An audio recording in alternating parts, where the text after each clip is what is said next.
ত্রিপুরায় বাল্যবিবাহের পরিস্থিতি বিশ্লেষণ করে একটি প্রতিবেদন এবং এসএপি মুখ্যমন্ত্রী ডক্টর মানিক সাহার হাতে তুলে দেন জাতীয় আইন বিশ্ববিদ্যালয় বা এনএলইউ ত্রিপুরার উপাচার্য অধ্যাপক ডক্টর যুগেশ প্রতাপ সিং। ইউনিসেফ আসামের সহায়তায় এনএলইউ ত্রিপুরা দ্বারা তৈরি করা হয়েছে এই সমীক্ষা রিপোর্ট। ভারতে বাল্যবিবাহ এখনো একটি গুরুত্বপূর্ণ উদ্বেগের বিষয়, যেখানে এই প্রথার প্রকোপ যে সকল রাজ্যগুলিতে সবচেয়ে বেশি তার মধ্যে ত্রিপুরা রয়েছে তৃতীয় স্থানে। সর্বশেষ জাতীয় পরিবার স্বাস্থ্য জরিপ বা এনএফএইচএস 5.0 তথ্য অনুসারে ত্রিপুরায় 40.1% বিবাহে বধূ হিসেবে থাকছে 18 বছরের কম বয়সী মেয়েরা। সর্বশেষ এনএফএইচএস 5.0 রিপোর্ট অনুসারে ত্রিপুরায় বাল্যবিবাহের হার 40.1%, যা দেশের মধ্যে তৃতীয় স্থানে তুলে এনেছে ত্রিপুরাকে। এই ক্ষেত্রে 41.6% হার নিয়ে প্রথম স্থানে রয়েছে পশ্চিমবঙ্গ এবং 40.8% হার নিয়ে দ্বিতীয় স্থানে রয়েছে বিহার।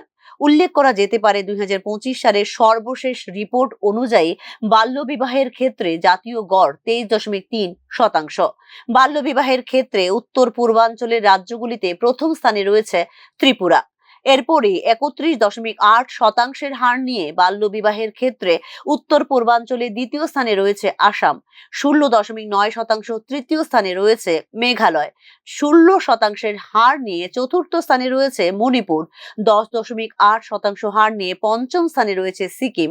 8% হার নিয়ে ষষ্ঠ স্থানে রয়েছে মিজোরাম এবং 5.6% হার নিয়ে সপ্তম স্থানে রয়েছে নাগাল্যান্ড।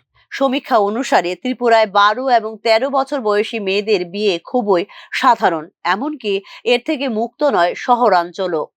আইন, পরিকল্পনা এবং শিশু বান্ধব পঞ্চায়েতের মতো উদ্যোগ সত্ত্বেও অব্যাহত রয়েছে বাল্যবিবাহ।